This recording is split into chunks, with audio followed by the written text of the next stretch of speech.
It's 3 p.m., so we should start welcoming everyone. It's amazing to be here another week. Amazing, amazing, amazing. Let's see. Okay, so it is week 6 all, and we're super excited to have you with us again. IK, do you want to say hello? Hello, hello. Hello, hi people. Welcome to week 6 on the Health and Safety Knowledge Sharing Series. Thank you for joining us again and again and again. You're welcome to this fantastic episode. Wonderful. So, yes, we've got Mr. Benga saying hello. Thank you, Mr. Benga. Hi. Seems to be our you. We want to say a big thank you to our consistent attendees. We really appreciate you joining us every week. And of course, if this is your first week joining us, we really appreciate you as well. Thank you, Grace. You know, it's amazing. We've got people, you know, raising up their hands.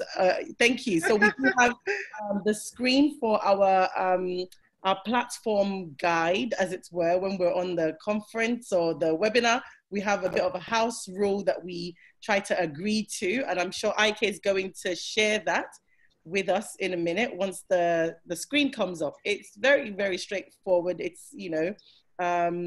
Is the screen up? Yes, it's up now. It's up okay. Now.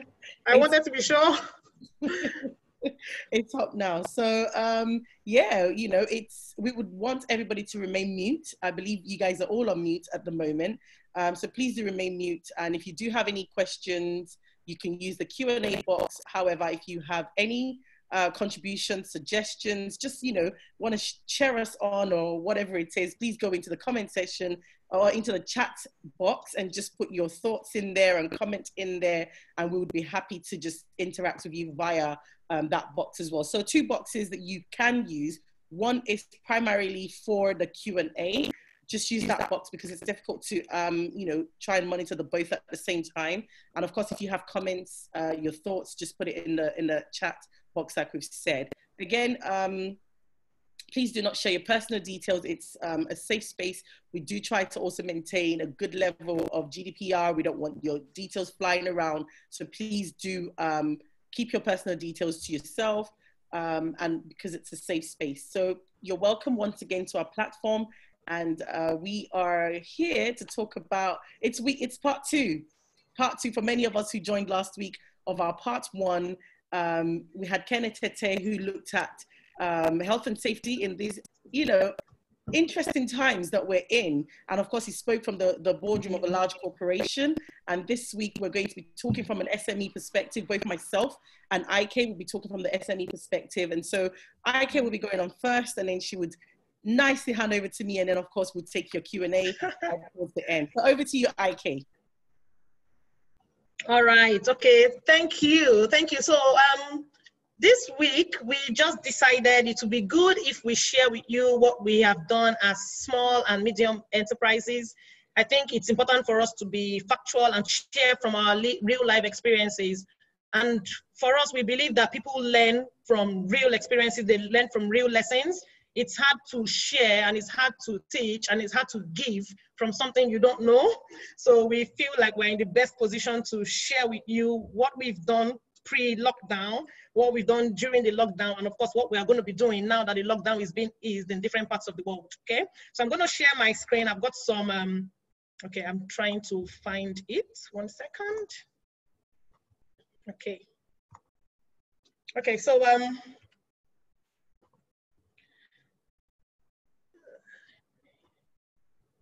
okay, so I will share with you a bit of Safe Schools story. I'll tell you a bit about Safe Schools and what we did, some changes that we had to make, and of course we had to do some adaptations. And then of course we will share with you what we are doing and what we are planning for our staff and also our customers during COVID-19. And it's very, very important for us to highlight that post-COVID-19 is just not it's just not the correct thing right now, because we don't know when COVID is going. And I think if we keep saying post-COVID-19, we could be looking at 2 years from now. So I think it's very important for us to use the right terms and the right language. So we use post-lockdown. And that's really because the lockdown is going to ease up and people are going to go back to school, people are going to go back to work. So while the pandemic is still here, we can still have the post-lockdown. So the post-lockdown, but with the virus still in town, okay?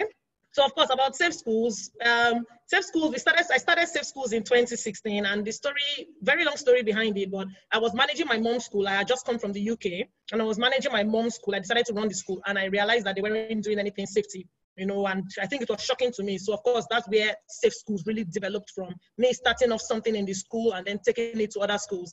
Initially, it was really to educate children and have this fun time with children, but then I realized that even when you're doing things with children, if you don't have a system that works, if you don't have a system in place, then what are you teaching these children? So I believe that it starts from the system in the school. So of course, what we do now is we help schools, school leaders and owners in developing countries. We help them to create a system that works. And it's a system that is unique to their needs, their cultures, and their experiences. Because sometimes we bring systems that are not relevant, systems that would not work.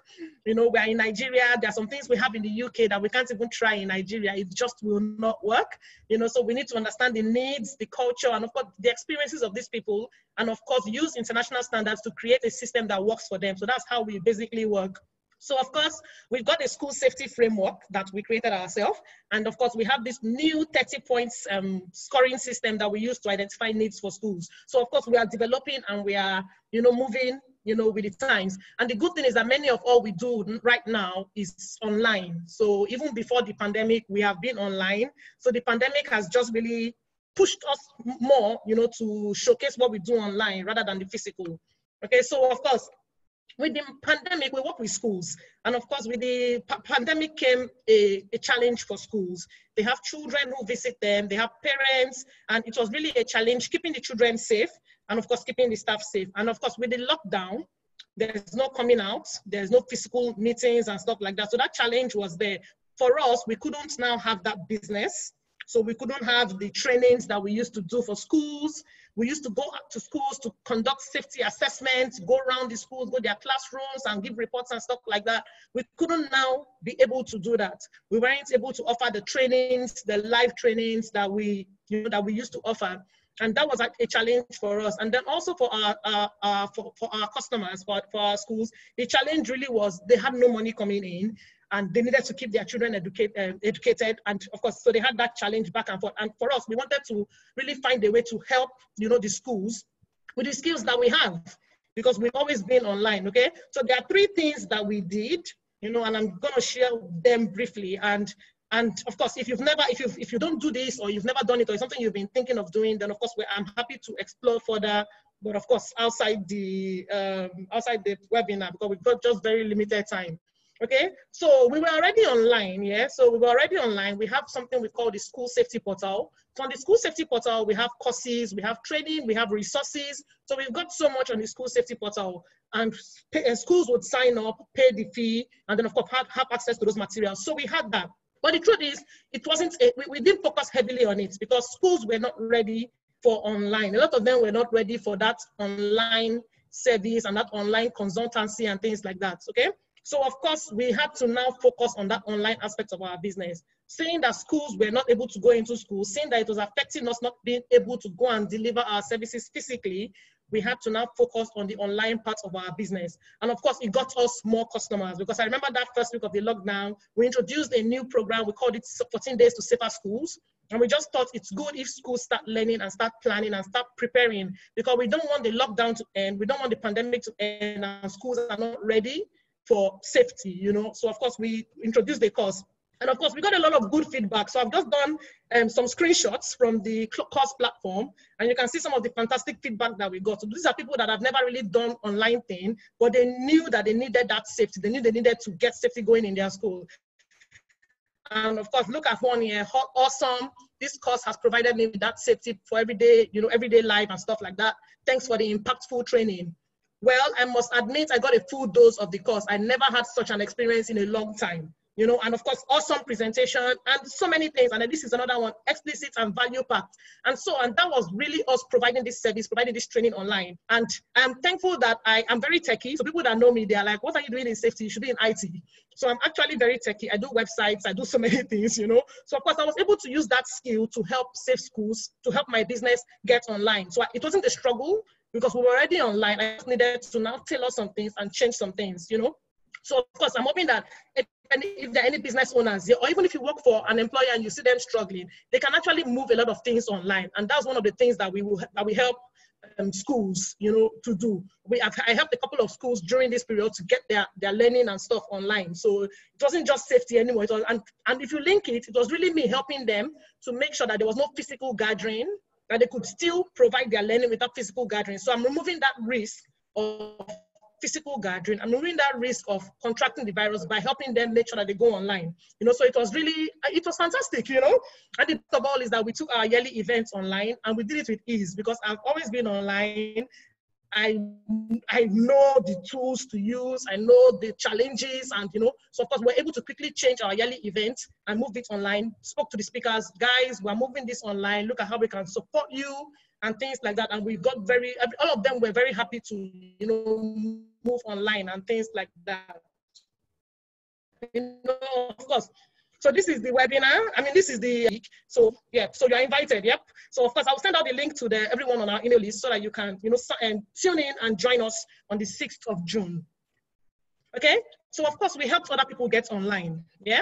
And of course, schools and businesses who needed a solution to reduce the physical contact, reduce the risk of physical contact, yet deliver solutions to their customers. We had to now, oh, we can actually do this. Look at what we've been doing. Look at what we've done for ourselves. So we're able to help schools and businesses get online. And this is one of the schools that we helped get online. So of course, we help put their courses. So where you see here, 10 courses, actually the classes. So you have the preschool one, you have the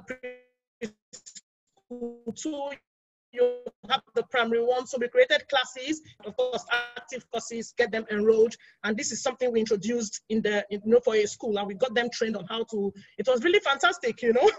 So of course, we also provided online resources and guides to schools. We knew it was important for us to provide information on time. And I think where this came from was we saw a lot of wrong information online, a lot of wrong terminologies. When COVID-19 started, we saw schools that were saying, don't eat meat, wash your meat carefully, boil your meat. And I'm thinking, what has meat got to do with this? Or don't go near dogs. Dogs can give you COVID-19. And I thought, okay, there's a lot of wrong information out there.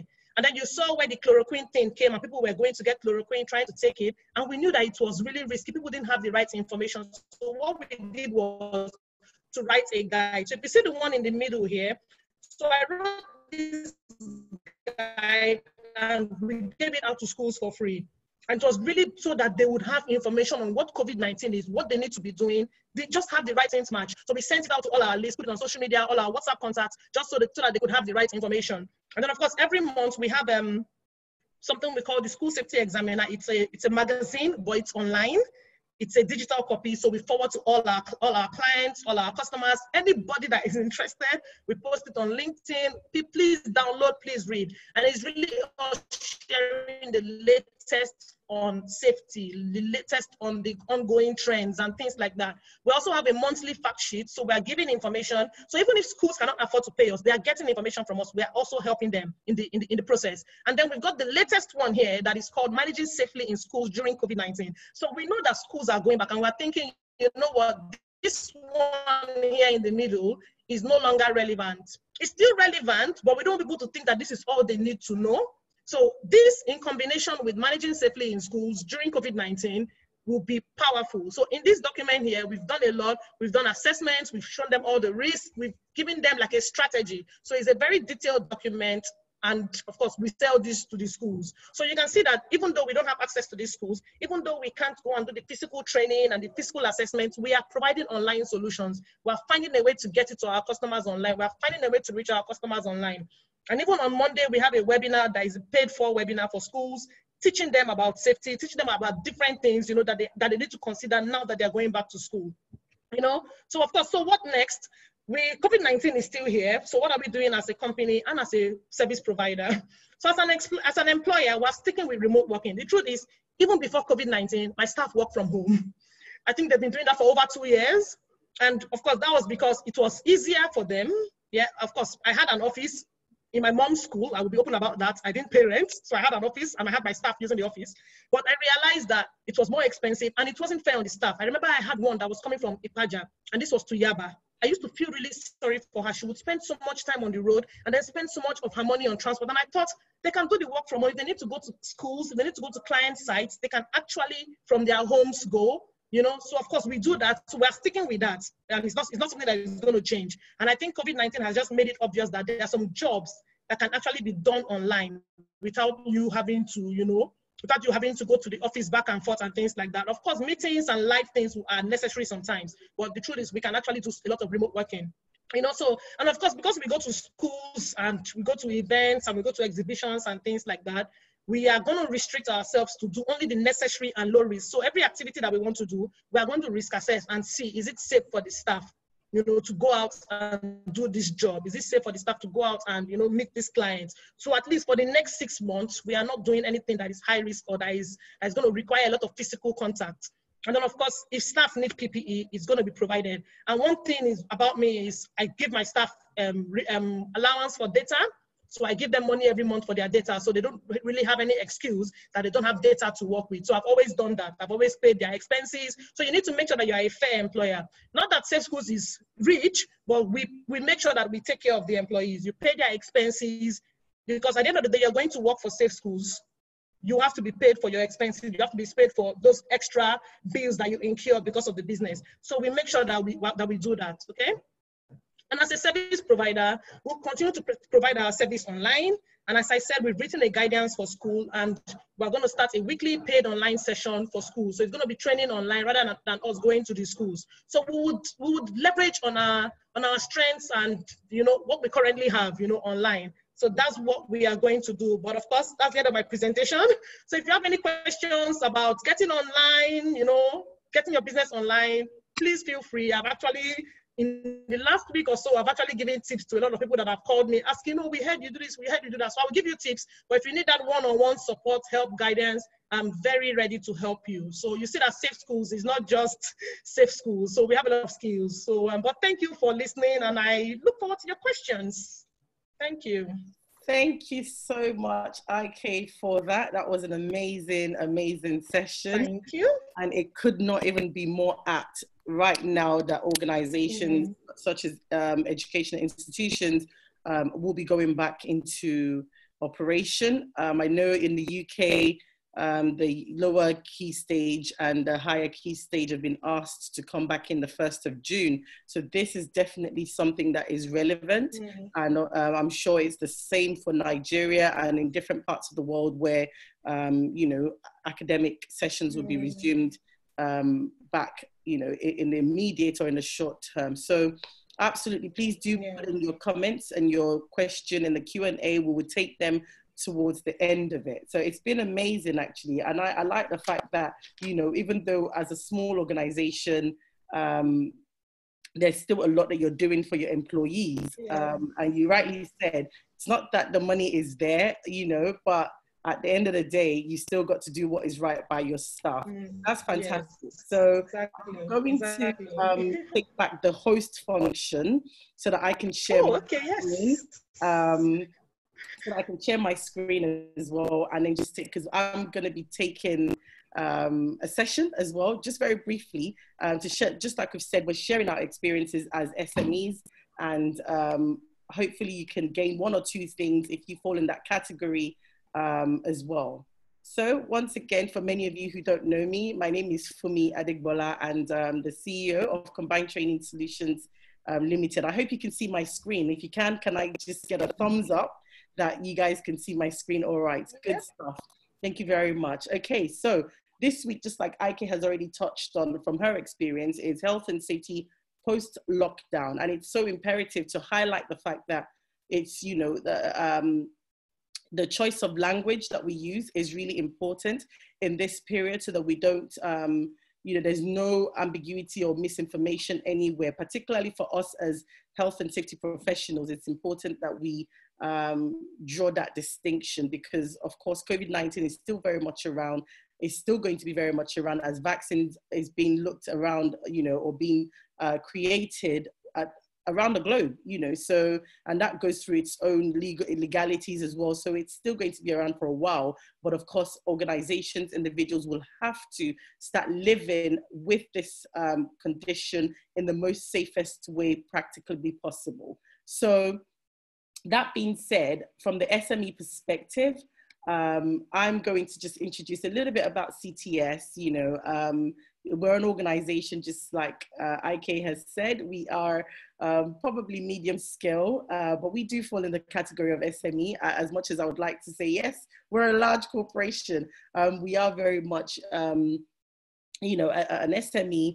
We're based in the United Kingdom and of course in Africa as well, in a few places around Africa, particularly Nigeria. And primarily, you know, our assignment, you know, our vision is to make quality health, safety and health, you know, a way of life. You know, it's not just a compliance thing, but a culture. So it becomes second nature. And of course, you can see that our mission is quite there. We are on a mission and we're not going to stop until we see results of that mission. One of the mission really is preventing human suffering and damage to the environment through, you know, educating, sensitizing, training, and consultancy to those that would need it. Okay, so we're not, as an SME, just like we heard the large corporation perspective last week, we are all in this together and nobody's exempted. And so we have the same challenges, but of course, the methodology in which how we deal with it or how we respond to it and the impact varies. And so, and you'd be surprised that, you know, some large corporations take drastic or draconian measures than the SMEs. But, you know, as we talk through, we'll see that. So for us, how there's, you know, the challenges that we faced has been in the form of our service delivery. Originally, we've always been, our trainings particularly has always been classroom based. And of course, you know, our consultancy arm of things has been client facing. So that meant that there was a lot of people to people interaction, which can't be the case during this era. So that's been a challenge that we've had to adapt to somehow and look for a solution around. And of course, finance can be an issue. If you aren't doing, if we're not running business the way we would normally run it, it would definitely impact the financial side of it. And that's of course the overheads, the revenues, you know, and of course that impacts the employee well-being, because we need to ensure that we're not taking impacts. I mean, you would have seen in the news, I wish I actually had a link here, which I'm happy to incorporate into, but we've seen big organizations. You've seen the likes of British Airways and a few of them who are actually laying off their staff. You know, over 30,000 employees were laid off. And this can cause a huge impact or can impact the health and well-being of the employee. So these are challenges that we've had to face during this period. But thankfully, of course, we've not had to lay anybody off. So I thought to obviously bring the real picture to us here, to see the real picture.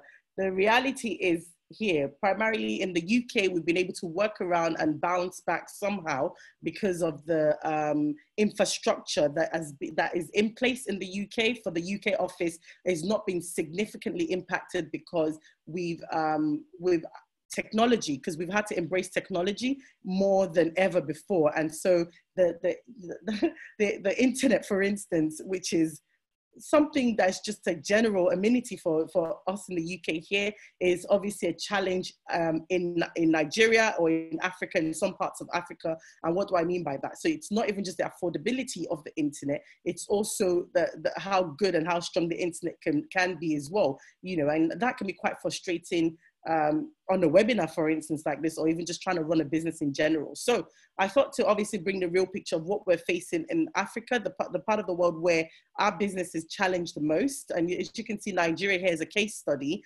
From March to April, we can see the huge jump in total confirmed cases.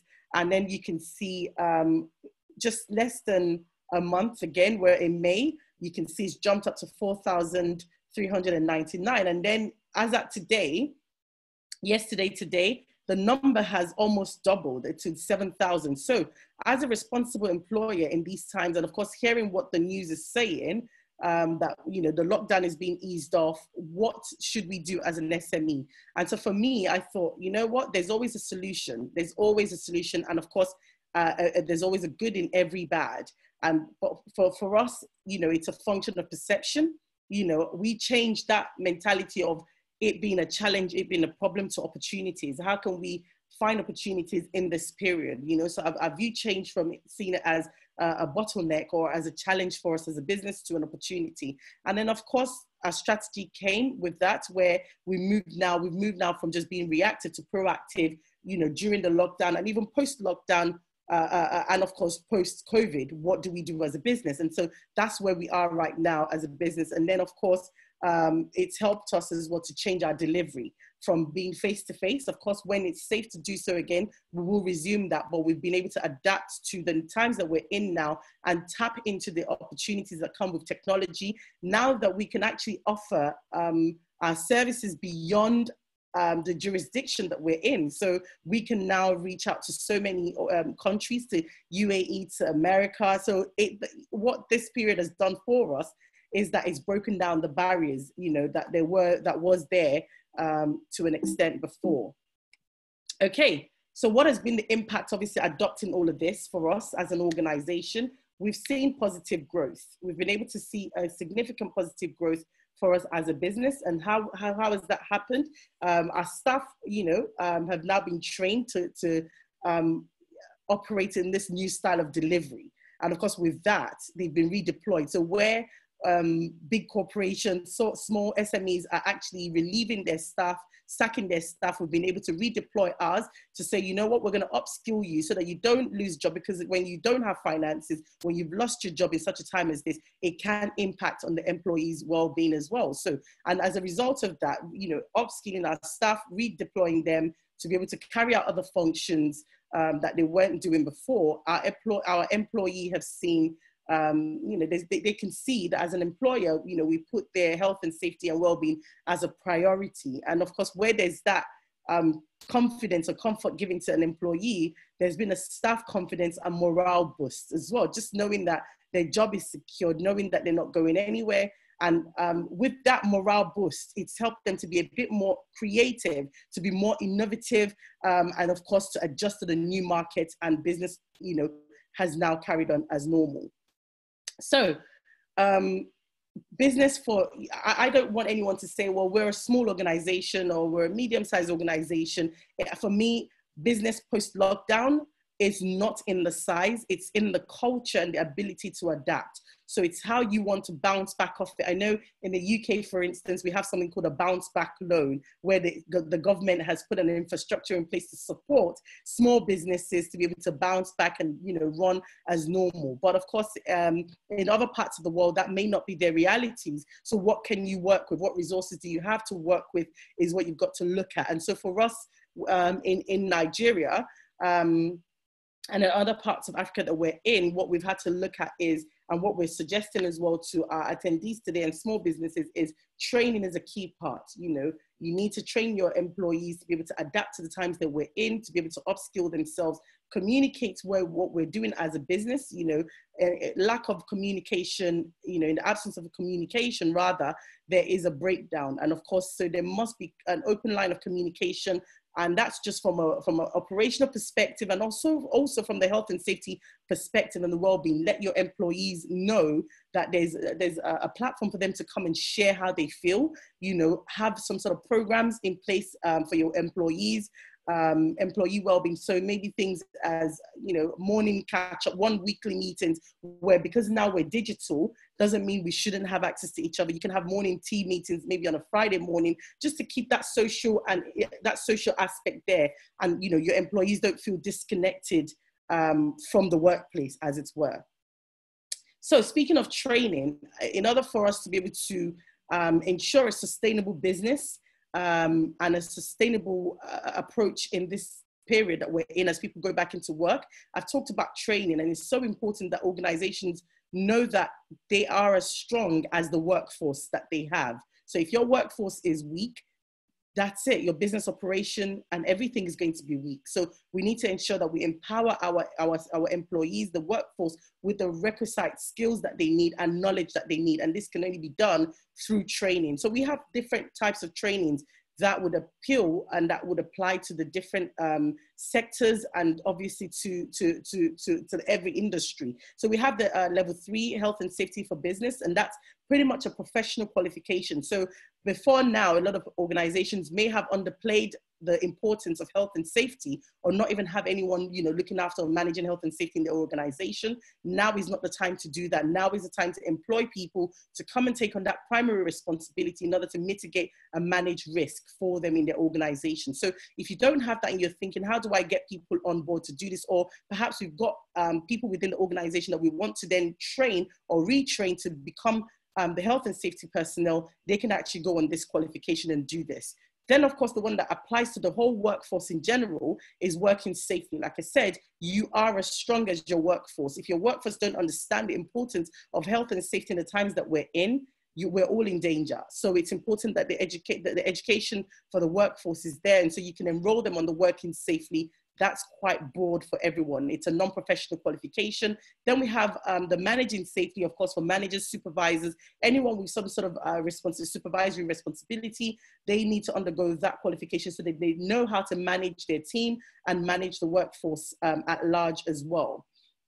Then we have the managing occupational health and well-being. This is to do with the well-being of the employee. And of course, that would sit very nicely within the HR community. So the HR professionals need to understand how to manage the workforce in these times to ensure that the sicknesses, absences is very much reduced, and people are, you know, even dealing with the event and the impact of the COVID in itself. How do they deal with this? So this would help them to understand how to manage health and safety in these times. And lastly, construction, I've put that there because it's a high risk environment, it's a high risk sector. And of course, the workers have this sense of, we've been doing it for years, we don't need to, you know, it's part of us. But then they need to be sensitized, they need to be educated on how to manage safety and health in the workplace as well, on work sites, on construction sites as well. That being said, we would open the floor now for questions and answers, but I want to say a very big thank you to everyone who has joined us and everyone who has listened in, and, you know, over to Q&A. Thank you very much.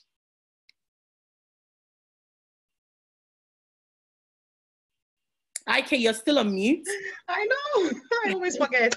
So thank you very much, Fumi. Even me too, I learned so much from that. So thank you very much. And you know, it's really important in this period, a lot of people have lost their jobs. So it's very important, and I think it's very admirable that you're able to keep all of them on, get them trained on your new ways, and then even send them to the new departments, redeployment and all that. So that's really, really fantastic. And I love that idea of coffee morning, because that's even something we started in my company where I work, you know, so we started something like that. And it's really just to get everyone together, do a little bit of presentation from me as the health and safety person. And then of course, just throw open the floor, get everyone to connect, listen to views, listen to concerns and things like that. So it's really very, very important. And I like that idea that you gave, because it does work. They do that, and you will see the interest, you will see the contribution, the participation. They really love that. So it's very good to keep the teams connected. Absolutely. So thank you. You need a space where you can come and just be, you know, share what's going on, because you may not necessarily be able to share with your family the impact of what's happening. You're stuck with them 24/7, and this can impact your performance as well. So it's good to know that, or, you know, organizations can have that in place so that employees can come and really offset their burdens and see how their HR and management can support them through such a time. We've got so much hands up. I'm not sure. I think we can do something different this week. Maybe allow them to talk. Should we allow them to talk this week? Let's allow Mr. Tunji Ladi Bolu to talk. Mr. Tunji, you are allowed to talk. I'm going to just unmute you, or ask to unmute. Let's see. Okay, I think he's on mute. I think I have to ask him to unmute. Mr. Tunji, do you want to talk? Okay, so I'm going to lower his hands and disable. Oh, right, the mic is off. Hi, Mr. Tunji, you're welcome. Oh, hi. For me, Hi there. hi, IK. Hi, Tunji. Good morning. I mean, good afternoon. Good afternoon. I'm in Lagos. Oh, okay, that's um, good. and we're in the same time zone with Fumi. We are in the same time with Fumi, so it's afternoon, except Yes, people that are yes, joining us definitely. from elsewhere. Yes. Thank you. Thank you So, very much. You had your hands up, and so Okay, we got the thanks so much. opportunity.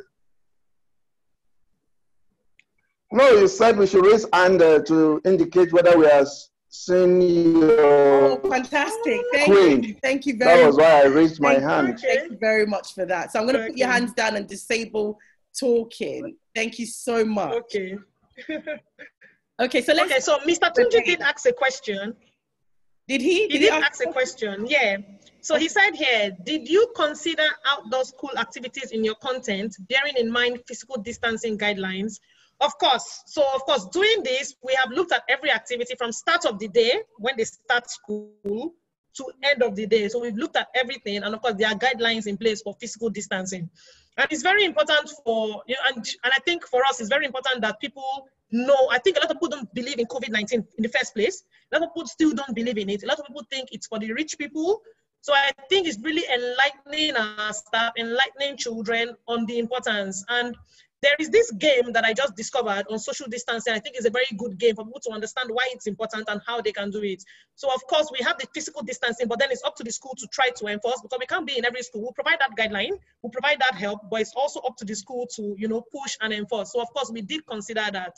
We did consider that. It's going to be difficult, but of course schools can, you know, they can find a way around it. You can have shorter weeks, you know, you can have shorter days. You know, you can just find a way around, and I think schools, because it has to be unique to schools, just like when you do a risk assessment, because what we've included in our guideline is a risk assessment, but we've told schools, pick this up and do something that is unique to you. So we've given the base, and we have given the space for expansion. So it has to be unique to you and your school. If you have 100 children, maybe you'll be able to cope. But if you have 1,000 children, then I don't know how you're going to cope. You know, so it's really you figuring out what's going to work and how best you can ensure physical distancing, because it's not hard, you know, to keep that distance. We just have to make sure that we're keeping that distance, you know. Absolutely. And I think, IK, one of the things what this platform also serves is, if anybody does need your support in helping their school in terms of readiness for resumption or what have you, they can also reach out to you if they need to do that. So yes, definitely. that we will send out an email as we always do weekly, and our emails are there. You can make inquiry and we'll definitely pick that up. I mean, there are lots of interesting questions coming up here. For instance, we've got my sister has a nursery and a primary school in Lagos. Please advise how she could get in touch with you and can benefit from your great efforts. So again, that's just in response to what we just said. We would get that. You just send an email to us when you get our communication, and you know, IK would reach out to you. We've got a message. I've seen your name. Yeah, I've seen the name, so I'm going to reach out to you also. Fantastic. So I won't just wait for you to reach out to me. Fantastic. I'll reach out to you. Absolutely. So we've got another question here. I am a blind person wanting to return to work. What would you suggest I should give consideration? IK, do you want to give it a go, or do you want me to? That's a tough one, because the truth is, I think sometimes when we do these guidelines and these policies, we really don't remember those that have physical disabilities or those that are blind or are deaf, you know, so it's a really tough one. When I saw that question, I was like, whoa, you know? So, and I think for me, I think your workplace, they already know, you know, about you, and they know that you are blind. And one thing I always say is that if someone cannot keep that distance, you should keep that distance. So if you're at work, your employee, and I think this is where your employer really needs to come in and provide that support, you know, for you. We have, okay, maybe just say Dayo. Dayo is blind. We all know that. So can you guys keep your distance? Because Dayo can't see that you're nearby. He can probably feel that people are nearby, but he can't see that you're nearby. So keep your distance. So it's also about your employer making sure that he supports you on this, actually during this period, supports you to make sure that you two can keep that distance. Absolutely. You know, so, and I don't know how you go to work if you have the stick and all that, you know, but I think this really largely falls on your employer, because the truth is employers need to be doing stuff now. They need to be planning. They need to be strategic. They shouldn't wait for when the office is open. We don't wait. We take action now. We make changes, you know. So I think what your employer needs to be doing now is considering you, you know, in the whole strategy that he's putting up, you know. Absolutely. You were going to say something? Yeah, I was just going to say an addendum to that. I think for every employee, like you rightly said, it rests the responsibility of providing a safe and healthy environment for the workforce lies primarily on them. They have a duty. And so one of the things that they need to be doing as well is risk assessment and return to work assessment to ensure that, okay, do we have the right environment for Dio to come back to? And yes, you know, if he is going to come back, can we put Dio in a place where there's less traffic and less interaction, and put some policies in place that is communicated to everybody as well? If they do need to engage with Dio, this is the processes that they need to follow. So you're right. I was just going to say, in addendum to that, there should be a risk assessment, just like we do risk assessment for pregnant women. There should be a risk assessment as well, because there is a condition there that needs to be taken into consideration. So that being said, it says, I think it's same Dio as well. Dio says, I'm in the UK and also keen to work in Nigeria. What chance would I have of working for Combined Training Solutions? Well, Dio, we would send an email to you and we can take this offline and see how we can support that request. Then we've got Ade Bowale Salako. Before COVID-19, we do carry out regular fumigation of our school environment. But with this pandemic, it is not the same kind of fumigation. There's a need to deep clean. There's a need for deep cleaning and sanitation. Do you have the resources to help schools carry out this necessary deep cleaning of their school environment? Okay, I believe that is for me. Yes. Okay. So, and I think it's very important for us to, like I said in the beginning, using the right words. I love to use the right words. They might be offensive to some, but I love to really use the right word. So I'm happy that you've said here that it's not the same kind of fumigation. So it's not, you know, the kind of fumigation that we are used to. And it's really, with COVID-19, we need to be deep cleaning, you know, deep cleaning or even just cleaning. Because the truth is, with COVID-19, I remember when I was creating a guidance for my company, I called Public Health England. And that was when this COVID-19 just started. And I was fused. I was like, what is this thing? How do we work with, you know, hotels, schools, you know, such places. And I was thinking, how do we advise these people? And what they said to me is that the normal household cleaning agents that we have, you know, your soap, your detergent at home, that they are enough for cleaning. So you don't need any special chemical, and that's what people don't realize. We need to be cleaning specially.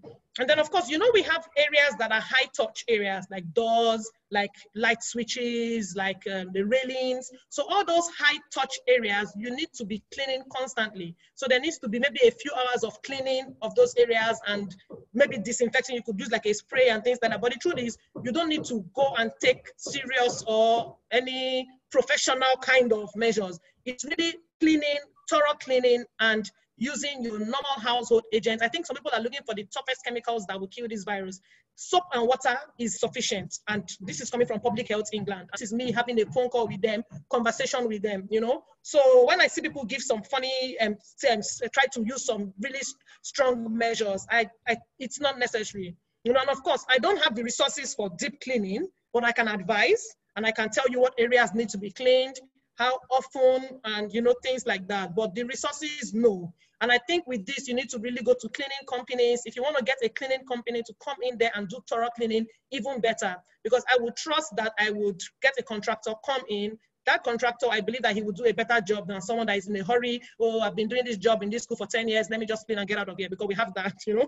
So I think if you don't trust that process, you can actually get a contractor, an external one that is good with cleaning, and then just come and give a thorough clean before you start. But what I say to people is, we are resuming and people are doing deep cleaning. And I'm like, the problem will be when people come around, not even now that the place is empty. When people come around, what are you going to do? Because they're going to be touching everything and everywhere. So then is when we will have the problem, not even now that we're about to start, you know? Yeah. So of course, now that people are going to be in the building, how are you going to make sure that surfaces are clean? Because that is something parents will be demanding. That's something the government will be demanding. That's even something your staff will be demanding. Nobody would feel confident. Nobody will feel comfortable if the school is seen as one, and if they know your school and if your staff know the way you do things, then they would know that they cannot trust you with that process. So you need to also be very open. You need to, you know, I think there's what's the word, collaborate with your staff on this whole process, because it's not something you can do alone.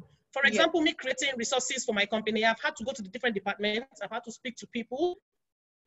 oh, when you're doing your work during this period, what challenges have you faced? I want to know what challenges they face because I'm not the one doing the job. I want to know what risks they faced, you know, so I take all that and I go back and I create a fantastic resource that will help them meet those needs. So I don't know if that answers your questions, but I can refer you to clinic companies if you want. Yeah, Thank you.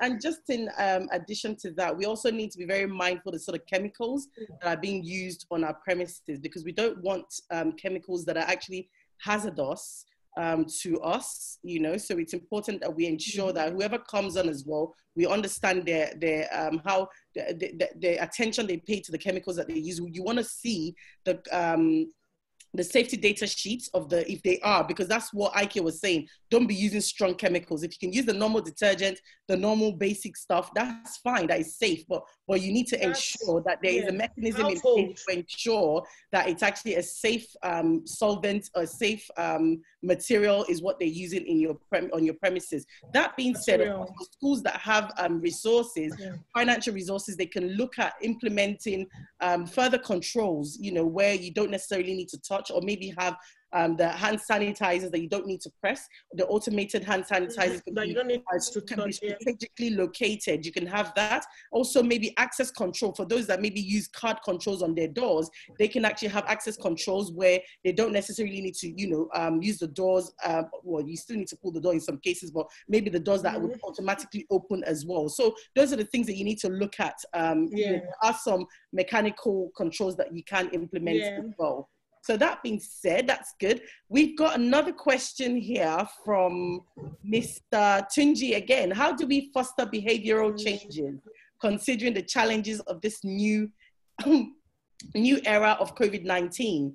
I think we touched on this. I'll try and answer this a little bit. I touched on this briefly, even in my presentation. There's nothing that we can do apart from continuous education, continuous sensitization, let people understand and let people take ownership as well. So when people are trained and they understand what is required of them, then they can actually behave right. But when they are not being trained, they don't know what to do. Because of course, even with training, you will still have some people will still behave inappropriate. The behavioral aspects will still be a problem because they're not used to. So we need to find a way to turn safety into a culture, as opposed to just maybe a compliance thing or maybe a safety thing. It should be a way of life for us as a workforce, and that can only come through continuous education. I don't know, Ike, if you want to add anything to that, or we can move on. We can move on. Okay, so we have a question from Chukwemeka Jonathan. Good day. Please, how do I enroll and get my certification on IOSH courses? Fantastic. So what we'll do is we've taken down your name, Mr. Chukwemeka Jonathan, and we will reach out to you to give you all the information about the different IOSH courses that we have. We talked about the professional ones, the non-professional ones, and then we can engage you better as well on that. Thank you very much for that. Mr. Tunji is on fire. He's got so much questions and this is really good. He says again, what do you consider the shortcoming of virtual training against face-to-face, especially for high-risk jobs? Interesting. So, Ike, do you want to chip in before I say anything, or do you want me to answer that? Okay, I can chip in and then you can answer, because when he said that, that's what I've been thinking about, you know. But you know that, for example, I'll use the pilots, for example. They do have simulations, you know, so some of the trainings that they have, they don't do it in the sky, you know? Yeah. So they do have simulations, and I know that it can be a concern now. Maybe some companies don't have the resources to get the kind of tech, that the kind of what's the word? Well, the infrastructure that they need. Maybe they don't have, maybe they just cannot afford it. I can understand that. But the truth is, COVID-19 is not going to be here forever. So we want to get back to live training, because I prefer live training. I prefer to be in a class than online, you know, but for now, we are going to have to deal with virtual training. And I think for me, organizations need to find a way around it. There are a lot of simulation trainings that can be done that looks like it's the real deal, you know, so you can explore that option. Yeah, absolutely. And of course, just to add on to that, because there isn't any more that I want to say to that, you've answered the question as well. But just a little bit of an add-on is we are returning, just the same way where there's return phase to work. If you need to do training, for instance, you may want to look at limited number of people. So your class size may be limited as opposed to the full class size that you would have had. You can stage and you can phase the training out. But then, of course, with risk assessment being done, I know just before the announcement of the lockdown in Nigeria, we were actually training a client. One of our clients was in session doing a training nationwide. And one of the things that we had to do, because we had to demonstrate that safety was a key part, was a very primary part of it. We want to make sure people are not exposed to the risk, So we had a questionnaire to start off with that we gave delegates to complete. That's one. And of course, we also had thermometers for people who were tested when they came in to make sure that they weren't displaying, any signs as well. We had hand sanitizers as well for those that were in the training. And so this was the early stages before the spread of that. That being said, we do know some people can be asymptomatic as well. So that's the reason why we've got to just, follow what the science says. When it's safe to actually start having classroom, we should do. But like Ike has said, of course, there are some slight shortcomings with it, but that's what we have at the moment. And we've got to work with the resources that we have. It's better than nothing at all.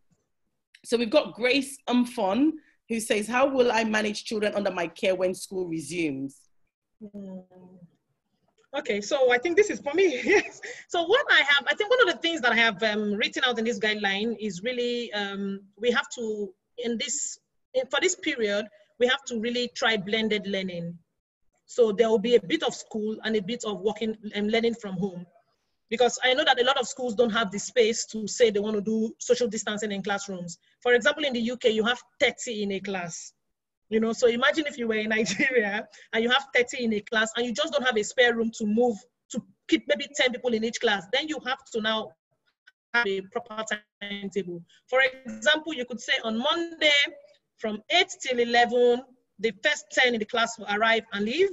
Then from 11:30 till, you give it a bit of gap so that they can leave and come, 11:30 till probably 2:30, the other half can arrive. And then Tuesday, the third half, and then you can split the times. And this is where the blended learning comes in. A lot of things will have to be done from home.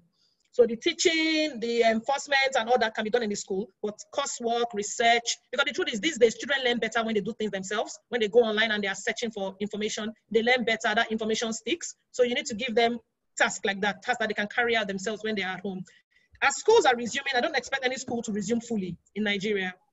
I don't expect that to happen. What I expect is that schools will stagger the start times and the days that children will come in. So kids will probably be coming to, so some children will probably be coming to school maybe 3 days a week, and they're only 4 hours in school per that day.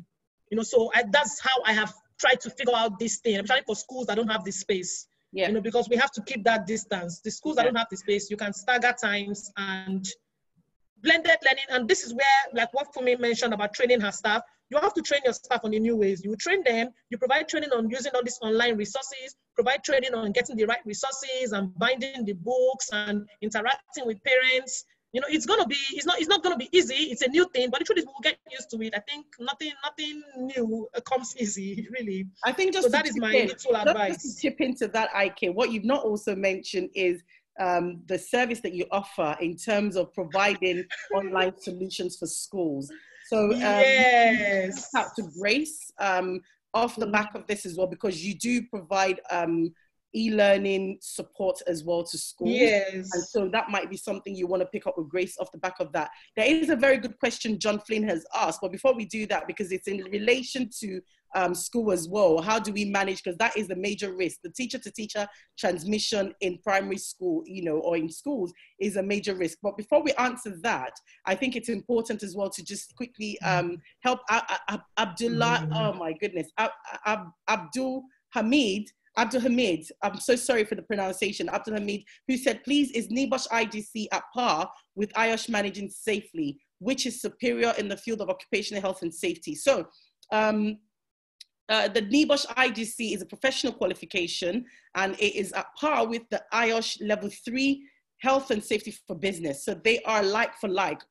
Actually, the IOSH one is a lot better, but in terms of where they sit, in terms of grading, they are at par. That's a professional qualification. The IOSH Managing Safely, it is a good qualification as well, but it's a non-professional qualification. So it's for maybe just managers who need to have the understanding, the fundamentals of managing health and safety in organizations. So to answer your question, the IGC and the Managing Safety, they're not at par, but we do, the IOSH qualification does have a qualification that is at par with the IGC, and that's the IOSH Level 3 Health and Safety for Business. So just to quickly touch on it, because we've got 5 minutes or 6 minutes left, and we do like to leave on time, no minute over, we like to finish promptly. So John's question is, what should schools do about teacher-to-teacher transmission, as this is the primary risk? I would just say something before I hand over to Ike, whose core area is in the area of school safety. Primarily for me, I don't even think schools should resume anytime soon, especially until when the science says so. In the UK, they are claiming that the science is telling them that it is safe for children to resume back in school, albeit the year ones and the year year 6 is what they've asked to come back. I guess just to go back to what Ike was saying, ensuring that there's enough infrastructure space to ensure adequate spacing of children and all of that. But that still being said, the year group that is being asked to come back to school, they have no clue or understanding of, social distancing. So I don't really understand why they would say children of year 1. My child is in year 1 and he won't be returning back to school, unfortunately. And I have notified the school my kids will not be coming back to school. However, because the teachers are at risk, even though the children, there's a small risk of kids, but what about the adults who are there? What about the kids that are going back home to the adults as well? So this is actually a major concern. And so I'll hand it over back to Ike if you want to add anything onto that. Okay, so I think the reasoning for the UK saying year 1 and year 6 is because they believe that those are the groups that will be more affected by breaking education.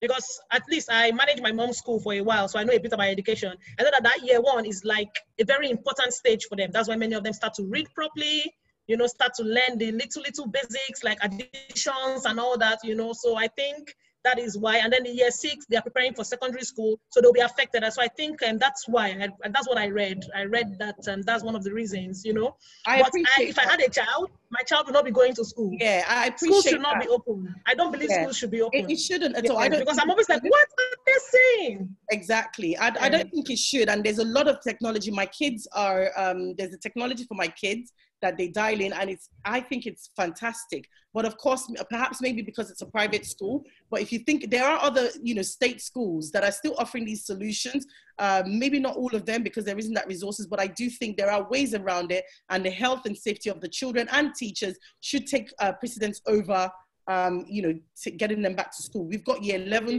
going on to colleges, for instance, who also would be impacted because it's a huge milestone for those people as well. So should they go back to school? Yes. No, they shouldn't. So we're going to move on. They shouldn't. No.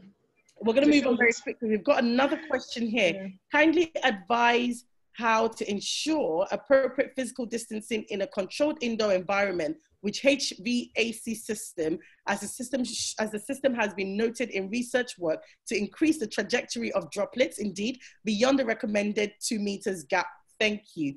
So essentially, with air conditioning system in place, of course, we don't want kids to be stuck in a humid environment. That can also be quite uncomfortable for children. How is there going to be a balance with having the air conditioning on, and of course, balancing that with the risk of it helping the droplets to travel faster than the 2 meters social distancing, even though there is social distancing being observed? It's a very valid question. And this is, a very valid question. I'm not going to act as though I have all the answers. This is something the government needs to have given consideration to, particularly in the UK anyways. And in Nigeria, I know some schools have air conditioning, some don't have, some use fan, all of these things. How do we mitigate? How do we manage this risk? It's a very, very valid question. And I think it's one that we all need to go back and do further research on, because it is right. Research does show that it does help the trajectory of droplets when we have a HVAC system, in operation. So, Mr. Abraham, we may not have fully answered it, but it is totally noted. I don't know if you want to answer it, if you've got an answer for it. Well, I wasn't going to, but I think I would just add, and I think with the issue of mask, and I'm going to go into mask because that's one of the things that I'm trying to also figure out for some of my staff where I work. because they would come in contact with other people. It's inevitable. So we've been thinking about that. And as much as I like the idea of masks, because for me, I think from the research, the mask is really to protect people from those that are infected, you know. So, and of course, because we have people that show no symptoms, they are advising everyone wear masks, you know. So I don't know about the workplaces, how they're going to put that in place, like wearing masks and things like that. You know, employers will have to provide it. So I think it's really about assessing, looking at your environment, assessing, do we have this? Do we have this risk? You know, and I think even the steps that you will take, the procedures that you're going to put in place, they are going to come off a risk assessment that you've done. But you're not just going to choose strategies and prevention methods without, you know, thinking of your environment and what the risks are, you know. So I think it's very important to do the risk assessments first and then decide, are we going to wear masks? Are we going to keep 4-meter distances, you know, and things like that. It's a tough one. It's a very tough question, you know. I was just thinking, oh, you know, so yeah, it's a very tough one. Questions and just a minute left. We've got messages from Kemi, Yomi Banjoko. Does health and safety guidelines advised by your employer while at the office applicable while working at home with regards to IT equipment? Could you request infrastructure from your employer to be delivered to your home to help carry out your work due to the pandemic? And if they refuse, what actions could you take? This is a fantastic question. We also touched on this during our session of ergonomics in the workplace. And so I'm so conscious of time. But of course, with this question, you do need to speak to your employer. Your employer does have the duty to ensure your safety and well-being at work. And they need to ensure that everyone does a risk assessment. If you do have any health and safety needs, you need to communicate that to the employer. They must provide this for you. And of course, if they don't, if you are at risk, then you do have every right to not carry out the operation if your health and safety is compromised in any way. But Kemi has asked questions. We would definitely reach out. Kemi Morrow has said something about providing training services to the council in her borough. Could you please tell me what I need to have in place to be able to register as a training provider? Please, we will send out our information. You will have our email address and you can reach out to us. We will answer all the questions. Unfortunately, because of time, and we like to keep to time may not permit us to carry on. And for that reason, we would like to say a huge thank you to everyone who has joined us today. IK, I don't know if you have any further words, any further things to say. Well, thank you guys. And then someone has asked about church and mosque. The same thing, physical distancing, please. We need to do that. That's what we have. Physical distancing, hygiene, hand washing. Let's stick with that, please. So it doesn't matter where you are. Doesn't matter what building. Let's keep that distance, please. Okay. And of course, thank you very much. So of course, if you need any guidance, any help with your schools, we are here for you. So thank you for joining us week in and week out. Stay blessed. It's been a pleasure. Thank you to everyone who joined us on Facebook. Thank you very much. And to everyone who's on here as well, a huge thank you. And we'll see you next week. Thank you.